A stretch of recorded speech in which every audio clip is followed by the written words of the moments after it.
नमस्कार विद्यार्थी मित्रांनो.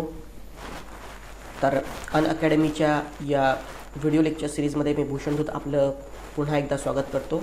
तर विद्यार्थी मित्रांनो, इथे आपण बघत आहोत की इंग्लिश कॉम्प्रिहेन्शन. या इंग्लिश कॉम्प्रिहेन्शनचे आपले आत्तापर्यंत 12 व्हिडिओज झालेले आहेत. सो याच्या आधीचे जर का आपण व्हिडिओज बघितले तर त्या व्हिडिओजमध्ये तुमच्या लक्षात येईल की आपण पहिले 9 व्हिडिओज जे आहेत ते प्रिव्हियस इयर्स पेपर्सचे घेतलेले आहेत. त्यानंतर 10, 11 आणि 12 हे आपले 3 व्हिडिओज झालेले आहेत. याच्यामध्ये आपण इझी काठीने पातळी घेतली होती. आता 13वा आणि 14वा व्हिडिओ जो आहे तो आपला मॉडरेट किंवा मीडियम लेवलची मॉडरेट लेवल काठीने पातळीमध्ये राहणार आहे. सो मीडियम लेवलची आणि मग आणखी थोडे टफ लेवलचे आपण घेऊयात कॉम्प्रिहेन्शन नंबर 15 आणि कॉम्प्रिहेन्शन नंबर 16मध्ये. सो असे आपले टोटल 16 व्हिडिओ लेक्चरची ही मी आधी 15च प्लॅन केले होते, पण मग म्हटलं डिफिकल्ट लेवलचे आपण 2 लेक्चर्स घेऊयात. तर त्यामुळे आता अशा प्रकारचे आपले टोटल 16 लेक्चर्स राहणार आहेत. तर मित्रांनो, सर्वप्रथम हे जे सगळे PDF आहेत ह्या जे आज पहिलं लेक्चर अटेंड करत असतील, सो माझं टेलिग्राम चॅनल आहे. सो याचं नाव आहे @CSAT_भूषण हे माझं टेलिग्राम चॅनल आहे. CSAT_भूषण म्हणजे भूषण धूत अकॅडमी या नावाने हे टेलिग्राम चॅनल आहे. हे तुम्ही जॉईन करू शकता आणि यातनं तुम्हाला अशा अनेक नोट्स, अनेक PDFs वगैरे एक्झामिनेशनच्या ज्या अनुषंगाने महत्त्वाच्या आहेत त्या तुम्हाला भेटतील. ओके, सो त्याचा पण तुम्ही लाभ घेऊ शकता. तर मित्रांनो, चला आता आपण मॉडरेट लेवलचे पॅसेज आहेत. आता हे जे पॅसेज जे आहेत हे दोन्ही पॅसेज ॲक्च्युअल MPSCचे आलेले पॅसेज आहेत. आता MPSCचे आलेले तुम्ही म्हणाल की मी सगळे इंग्लिश कॉम्प्रिहेन्शनचे घेतलेत, पण इंग्लिश कॉम्प्रिहेन्शन सोडून जो बायलिंग्वल पॅसेज असतात म्हणजे ते इंग्रजी आणि मराठी दोन्ही भाषेमध्ये असतात त्यातले मी घेतलेले आहेत. आता पहिले ते इझीवाले होतेच, आता मी काही फ्रेम केलेले होते, पण ते आता मॉडरेट लेवल आहे. तर म्हटलं आयोगाचे जर आपण ॲप्रोच आपल्याला लक्षात आला ते सॉल्व केलेले जास्त चांगले राहिले तर ते जास्त बेटर होतील. नंतर आपण काही पुढे टफ लेवलचे सुद्धा पॅसेज घेऊयातच. तर चला पहिले पॅसेजला वाचायला सुरुवात करूयात. Between 13th and 16th century 13व्या ते 16व्या शतकाच्या दरम्यान European feudal lords accumulated large amount of money from exploiting the serfs. Okay, so European feudal lords जे आहेत, सो युरोपातले सरजमदार वर्ग जे आहेत त्यांनी काय केली, बुदास किंवा जे कामगार वर्ग आहे त्याची खूप मोठी पिळवणूक केली आणि त्यातनं त्यांनी काय केलं, फार लार्ज अमाऊंट खूप जास्त मोठ्या प्रमाणात पैसा कमवला. The accumulated capital was put to newer uses. आता पैसा कमवला तर तो नवनवीन बाबतीत त्याचा काय केला, त्याला विनियोग करण्यात आला. मग कशाप्रकारे विनियोग केला, they gave financial support to the explorers. So त्यांनी काय केलं की एक्सप्लोरर जे होते त्यांना काय केला, फायनान्शियल सपोर्ट दिला. So they gave financial support to the explorers who discover new land and routes. त्यांनी काय केलं, नवीन रस्त्यांनी काय मार्ग शोधणारे जे आहेत ते नवीन रस्ते मार्ग शोधलेत, नवीन बाजारपेठा, नवीन काय रिजन्स शोधलेत. ओके, त्यांनी काय दिले, पैसे दिले. मग आता पुढे बघा, कोलंबस. आता विशेषतः मला अंडरलाईन करा, Columbus cross Atlantic ocean and discovered new world. Okay, so कोलंबसने काय केलं, अटलांटिक महासागर ओलांडलं आणि नवीन जगाचा काय लावला, शोध लावला. Vasco the gamma circumnavigate the African continent and discovered the safe trade route to India and East. Okay, so Vasco da गामाने काय केलं, वास्को द गामाने आफ्रिका खंडाला काय घातला, वळसा घातला आणि भारत आणि पूर्वेशी व्यापाराचा योग्य मार्ग शोधला. One of the ships of Magellan's fleet. So मॅगेलन्सचे जे काही जहाजाचा ताफा होता तो त्यात रिटर्न टू युरोप. त्यातली एक जी शिप आहे, एक जे जहाज आहे ते युरोपला परतलं आणि यातनं हे प्रूव्ह झालं की पृथ्वीला काय वळसा घालणं काय किंवा पृथ्वीला चक्कर घालणं काय शक्य आहे. Another use of, so Magellan जिथे ते येतात ते अंडरलाईन करा. Another use of accumulated capitalize was the patronize great artist like Leonardo da Vinci, Michelangelo आणि रफायल. दुसरा एक फायदा म्हणजे या पैशाचा हा झाला की रफायल आहे, लिओनार्डो दा विन्सी आहेत, याच्यासारखे जे ज्येष्ठ कलाकार आहेत, मायकल अँजेलो आहेत, यांना काय मिळालेत, आश्रय ते मिळाले. This artist revolutionize the art of painting. So या आर्टिस्ट लोकांनी काय केलं, आर्ट ऑफ पेंटिंगचा जो काही आर्ट आहे त्याला काय केलं, रिव्होल्युशनाइज केलं. ओके, सो दे हा रिव्होल्युशनाइज, त्यांनी रिव्होल्युशन आणलं.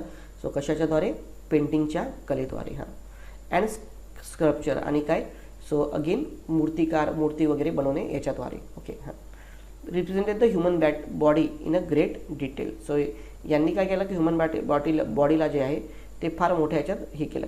So artist like da Vinci also studied anatomy as it would be help them to represent the human body accurately in the art. So विन्सीसारख्या कलाकारांनी काय केलं की मानवी शरीरशास्त्राचा पण काय केला, अभ्यास केला, बरोबर आहे.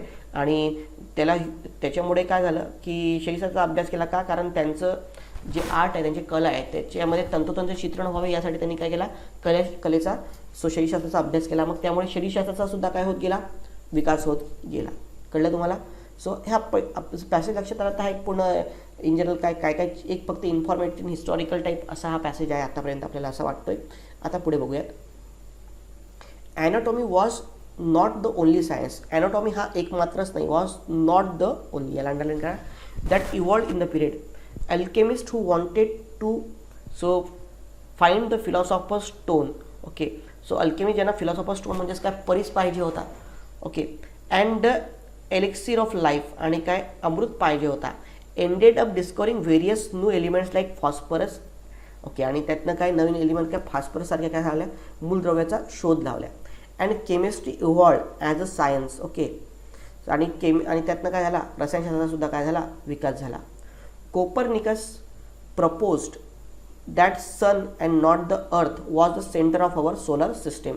सो कोपर्निकसने काय केला, प्रपोज केला की आपलं सूर्यमालेचा जो काही आहे, बरोबर आहे ना, सो तो केंद्रबिंदू हा सूर्य आहे. ओके. आणि पृथ्वी नाही आहे. याच्या आधी काय मानलं जायचं की पृथ्वीला केंद्रबिंदू मानलं जायचं. मग त्यांनी म्हटलं की नाही, हे नाही आहे. Scientist like Kepler and Galileo use experimental method to prove him right. त्याला योग्य ठरवण्यासाठी, त्याला करेक्ट ठरवण्यासाठी अगेन केपलर आणि गॅलिलिओ याच्यासारखे जे काही वैज्ञानिक होते. ओके. सो यांनी काय केले, अनेक एक्सपेरिमेंटल गोष्टी आहेत. ओके. सो त्यांनी अनेक एक्सपेरिमेंटल बाबी त्याला प्रूव्ह करण्यासाठी अनेक एक्सपेरिमेंटल बाबी दिल्यात. हां. They believed so that book of nature was written in the language of mathematics. त्यांनी बिलीव्ह केलं की बुक ऑफ नेचर जी काय आहे ती गणितीय भाषेत काय ग्रंथ लिहिलेला आहे.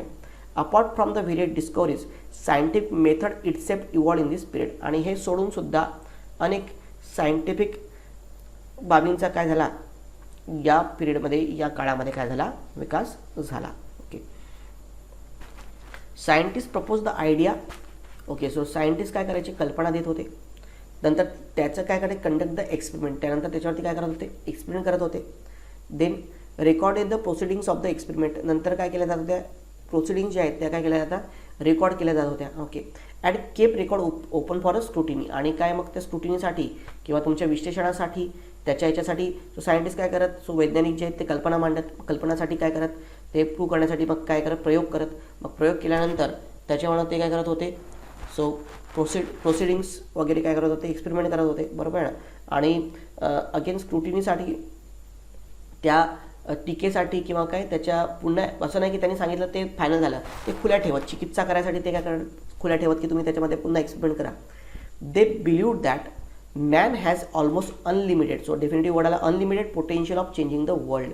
सो मानवाकडे काय आहे, सो जग बदलण्याची काय आहे, अमर्याद क्षमता आहे. सो त्यांनी असं बिलीव्ह केलं की मानवाकडे काय आहे, जग बदलण्याची अमर्याद क्षमता आहे.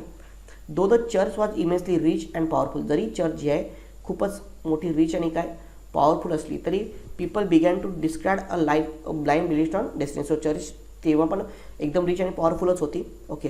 परंतु लोकांनी काय केला की नियतीवरती आंधळा विश्वास जो आहे, ब्लाइंड बिलीफ ऑन डेस्टिनी, नियतीवरती आंधळा विश्वास ठेवायला काय केला, नकार द्यायला सुरुवात केली.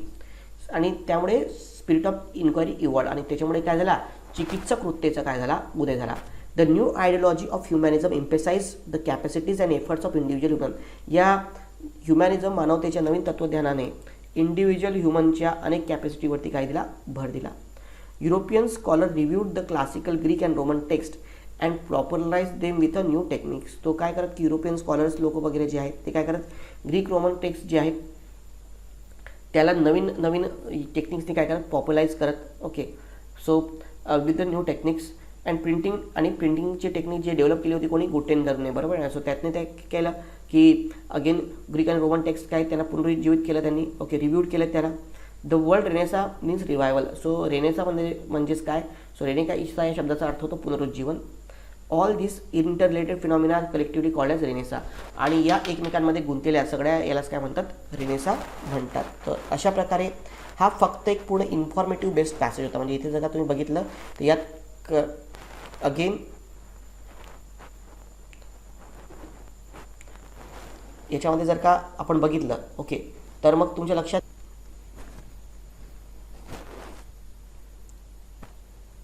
सो रेनेसा मीन्स चला पहिला प्रश्न बघूयात आपण. मग रेनेसा म्हणजे काय? So Renaissance means beginning of Greek and Roman literature. Beginning आहे का Greek and Roman literature? It is reviewed, बरोबर ना. सो पुनरुज्जीवन आहे, तर सुरुवात आहे का? नाही. Rise of spirit of inquiry, yes बरोबर आहे. So spirit of inquiry evolve, बरोबर ना. So people began to discard the blind faith in destiny and spirit of inquiry. मग स्पिरिट ऑफ इन्क्वायरी कशामध्ये येणार? रेनेसामध्ये येणार. डेव्हलपमेंट ऑफ ह्युमॅनिझम, मानवतावादाचा काय? विकास. Yes, the new ideology of humanism emphasize on the capacities and the efforts of the individual human, आणि हे सगळं, आणि that is all known as an renaissance. Yes, so see होईल. Then decline of church.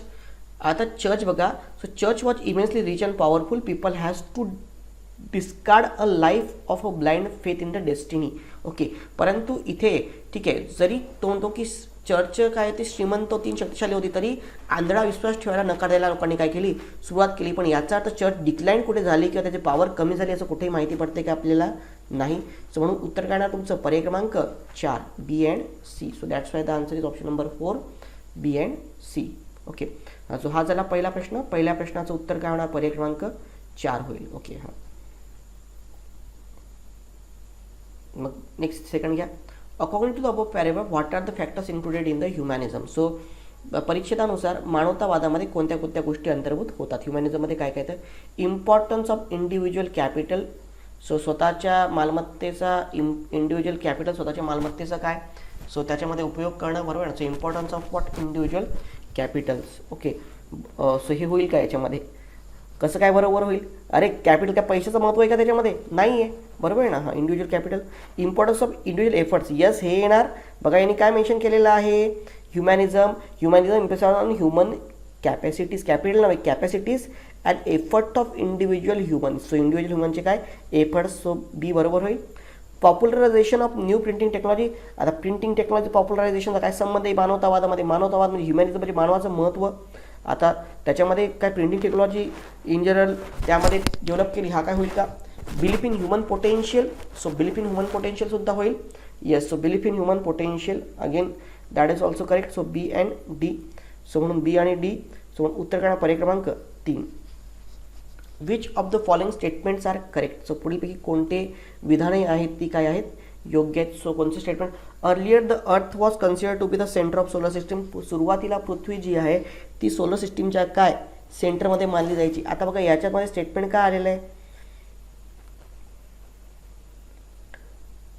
Copernicus propose that sun not earth was the centre of solar system. So कोपर्निकसने propose केलं की सन आणि अर्थ नव्हे, ही काय सोलर सिस्टीमच्या काय होती? सेंटरमध्ये असायची. So not sun and not अर्थ.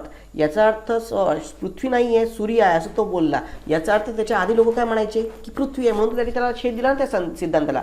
So that means earlier earth was consider as a centre of solar system. एक आहे बरोबर आहे. Earlier the rich churches got impoverished later. So आधी जे काही चर्चचे श्रीमंत होत्या त्यांनी मेन्शनच केलेलं आहे. सो दॅट इज काय? तर चर्च वॉज इमेन्सली रिच. पण पुढे बघ त्याची श्रीमंती नंतर कमी झाली, त्याला ओढी लागली असं कुठेही सांगितलेलं आहे का? नाही आहे. लोकांनी आंधळा विश्वास द्यायला बंद केला, पण याचा अर्थ त्याची श्रीमंती कमी झाली असं कुठेही आपल्याला माहिती पडत नाही. सो म्हणून पहिल्याचं उत्तर काय होणार? A only. हां.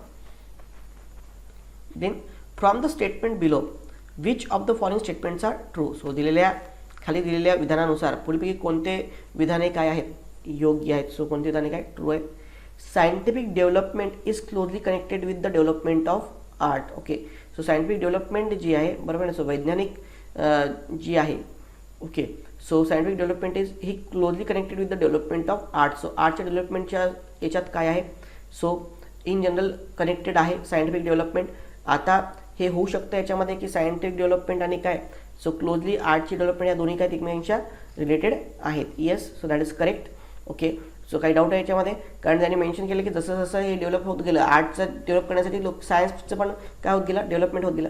Study of anatomy is the must for art of painting science sculpture. So anatomy ची जी काही स्टडी आहे, ओके, सो स्टडी ऑफ काय?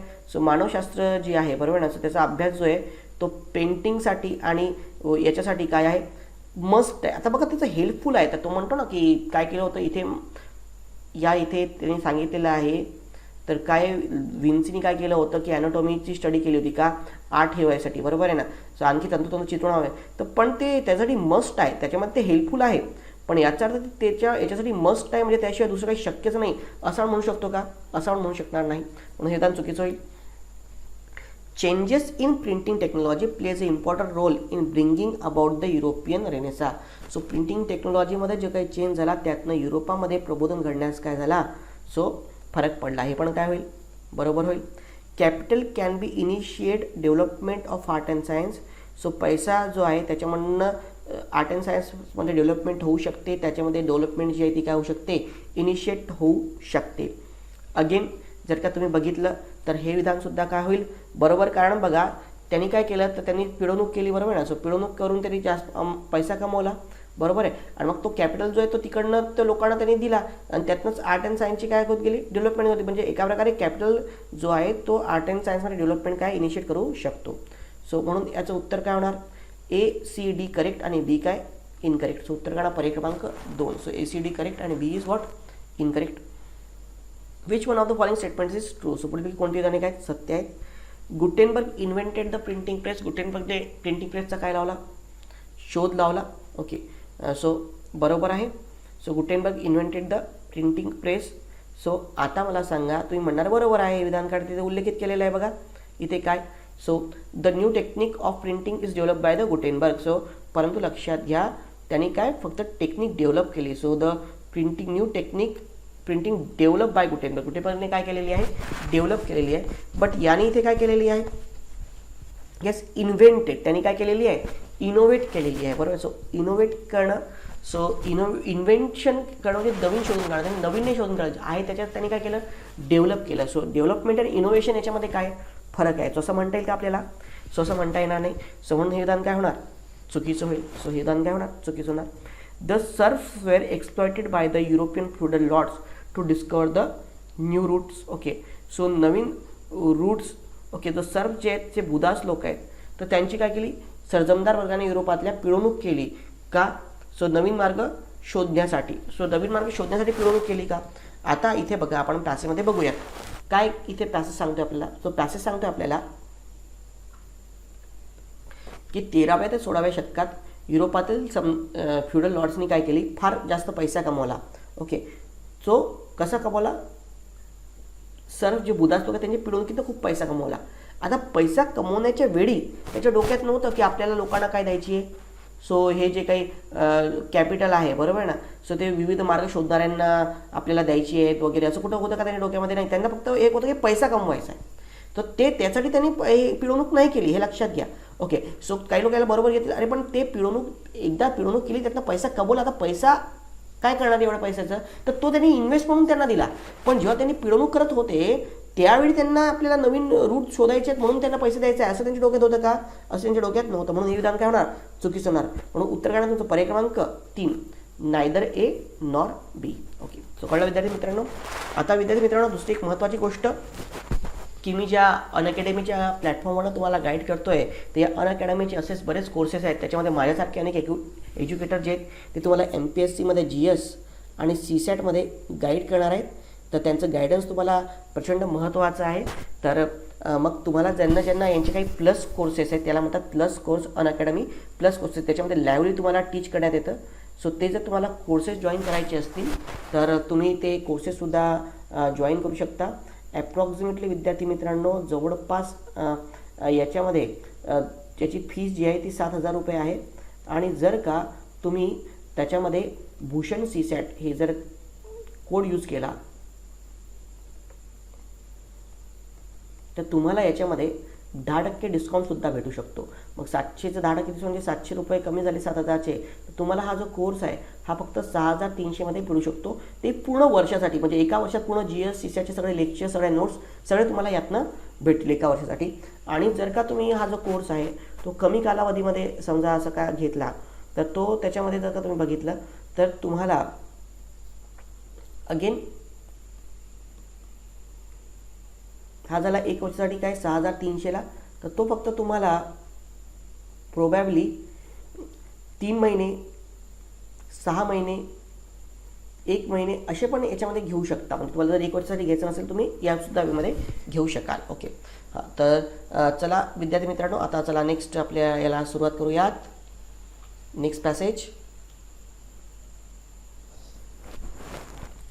So, world leader has announced 7 sustainable development goals with 169 associate targets. Okay, so in general तो म्हणतोय की सध्या जगातल्या सगळ्या नेत्यांनी मिळून काय केलेलं आहे, 17 शाश्वत उद्दिष्टे. ओके, 17 काय आहेत, सस्टेनेबल शाश्वत विकास उद्दिष्टे आणि 169 सहयोगी लक्ष्य काय केलेली आहेत, जाहीर केलेली आहेत. The goals and targets are integrated and invisible. Okay, so goals आणि टार्गेट जे आहेत ते काय इंटिग्रेटेड आहेत आणि काय इनव्हिजिबल आहेत. सो ती कशी आहेत, एकात्मिक आणि काय अविभाज्य स्वरूपाची आहेत. Global leaders have placed common action. So global जगातल्या सगळ्या नेत्यांनी मिळून काय केलेलं आहे, सो कॉमन ॲक्शन आपली असली पाहिजे यासाठी काय केलेलं आहे, प्लेज केलेलं आहे. Okay, and endeavour for such a broad and universal policy agenda. आणि ह्या सगळ्यांनी मिळून एका प्रॉपर एजेंडाचा याच्यामध्ये हे केलेलं आहे, बरोबर ना. असं एक प्रॉपर एजेंडा गोल सेट केलेला आहे ग्लोबल लीडर म्हणून. ते decide to implement agenda for full benefit of, कारण सर्वांचा विकासासाठी या याचा या एजेंडाचा काय व्हावा, बेनिफिट व्हावा, फायदा व्हावा, हा याचा काय उद्देश आहे. The world has reform the importance of. So जगाने पुन्हा युनिव्हर्सल डिक्लरेशन ऑफ मानवी हक्काचा जो काही जाहीरनामा होता, युनिव्हर्सल डिक्लरेशन वैश्विक जाहीरनामा जो काही होता, तसेच काही आंतरराष्ट्रीय कायदे आहेत त्यांचं जे काही आहे ओके महत्त्व आहे ते जगाने काय पुन्हा अनुवादित केलं आहे. The emphasis given on the responsibility of the state in conformity with the charter of United Nations. Okay, so United नेशनच्या युनियनच्या चार्टरनुसार त्याला सगळ्या राज्यांच्या जबाबदारीवर काय देण्यात आलेलं आहे, भर देण्यात आलेलं आहे. To respect, protect and promote human rights. हे सगळे मानवी हक्कांचं प्रमोट करणं आणि सगळ्यांना काय दिलं, फंडामेंटल फ्रीडम सगळ्यांना काय देणं, सो ऑल सगळ्या लोकांना काय दिलं, फंडामेंटल फ्रीडम देणं. Without distinction of any kind of race, without so race, colour, sex, language, religion सगळं सोडून. म्हणजे जर का तुम्ही त्याच्यामध्ये बघितलं तर रेस आहे, रंग आहे, तुमचं वर्ण आहे, तुमचं लिंग आहे, भाषा आहे, ओके, सगळे रिलिजन्स आहेत, पॉलिटिकल और अदर ओपिनियन, तुमचे वैचारिक मत असतील, देश असेल, तुमचं काहीतरी सामाजिक तुमचं ओरिजिन असेल, तुमचं प्रॉपर्टी बर्थ वगैरे जे काय असेल एटसेट्रा जे काही आहेत. ओके, आता हे जे नवीन गोल्स आणि टार्गेट आहेत हे 1 जानेवारी 2016 पासून इम्प्लिमेंट करण्यात येणार आहेत. And will taken over the next 15 आणि पुढच्या 15 वर्षापर्यंत ते आपली मानवी विकासाची जी काही दशा आहे ते दर्शवतील, बरोबर आहे ना. सो मग आता 1 जानेवारी 2016 तुमच्या लक्षात 15 वर्ष म्हणजे ते कधीपर्यंत असेल, सो म्हणजेच काय 31 डिसेंबर 31 डिसेंबर 2030 पर्यंत असेल. It is necessary to respect the national policy space for inclusive and sustainable economic growth. So in general necessary, so national policy आणि स्पेस जे आहे ते सस्टेनेबल आणि इन्क्लुझिव्ह आणि सस्टेनेबल ग्रोथसाठी हे करण्यात गरज आहे. In particular for developing countries of Africa and Asia. So Africa आणि एशियाच्या ज्या काही कंट्रीज आहेत त्याच्यामध्ये शाश्वत आणि काय सर्वसमावेशी विकास झाला पाहिजे याची गरज आहे.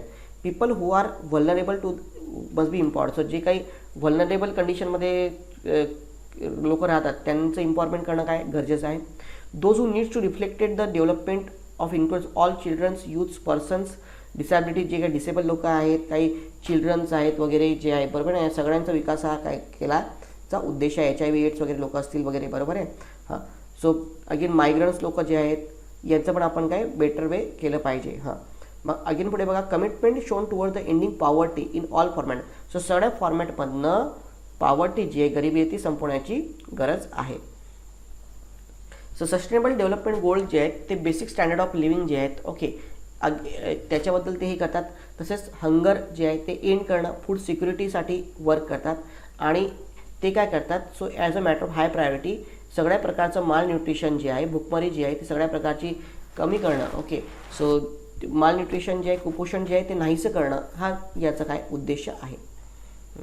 To promote the physical and mental health and wellbeing. So physical, शारीरिक आणि काय मानसिक आरोग्याचं वेलबिंग राहायला पाहिजे. ओके, अगेन लाईफ एक्सपेक्टन्सीसुद्धा काय वाढली पाहिजे.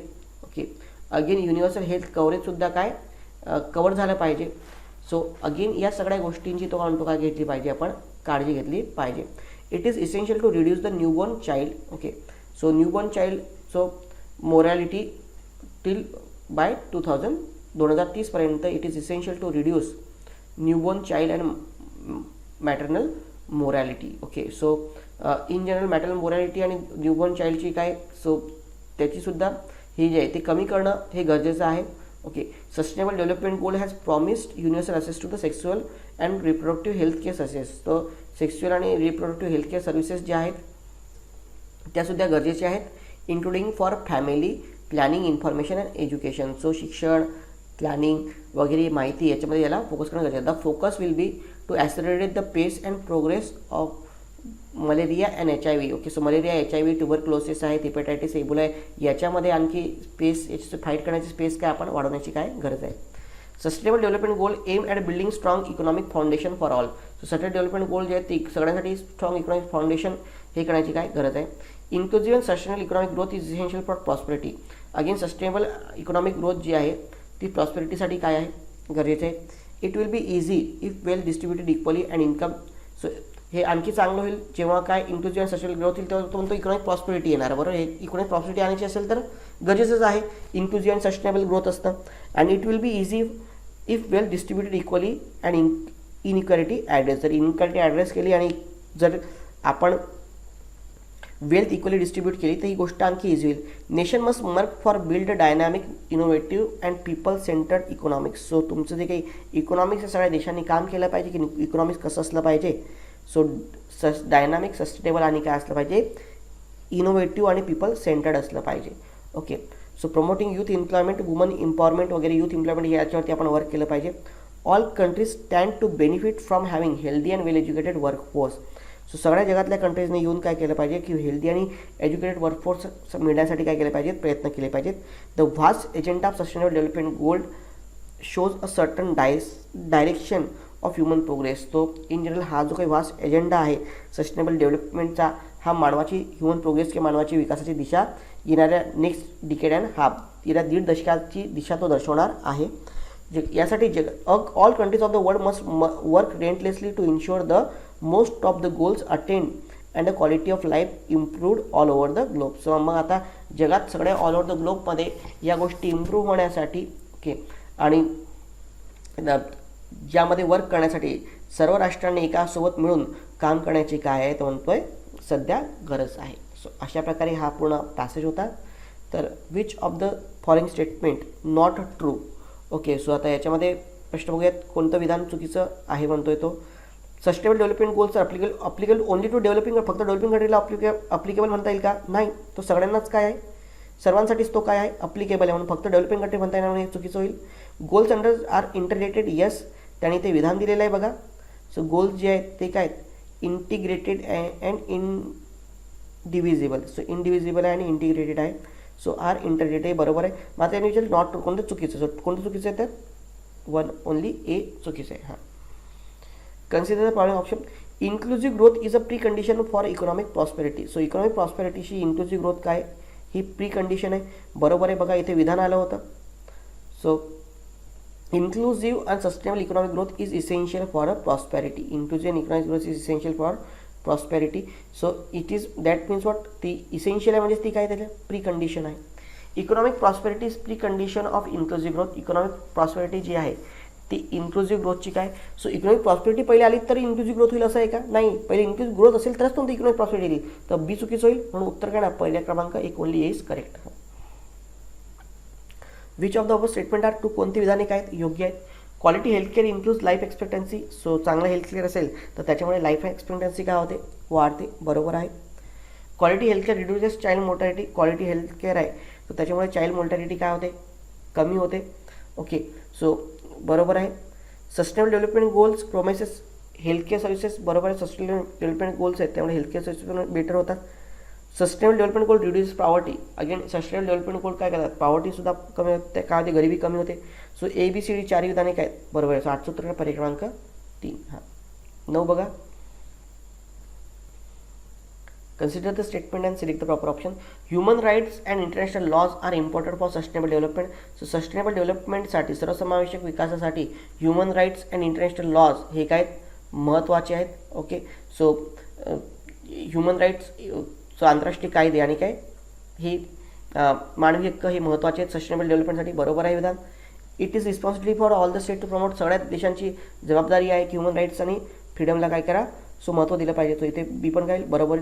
So both A and B are true. So A आणि बी दोन्ही विधाने काय होतील, बरोबर होतील. So both A and B are true. So दोन्ही विधाने काय होतील, ट्रू होतील. हां, so which of the following pair is not the part of the above passage. So पुढे कोणत्या गोष्टीचा दिलेल्या परिच्छेदामध्ये थेट उल्लेख केलेला नाही.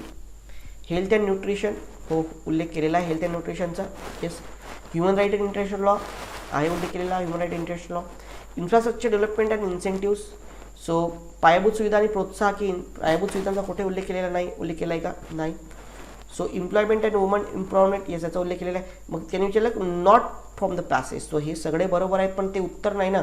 सो हे सगळे करेक्ट आहे पण आपल्याला नाही पडलं, पार्ट नाही, तर हा काय नाही आहे. सो 3 हा पार्ट नाही आहे. म्हणून उत्तर पर्याय क्रमांक 3. That's answer option number 3.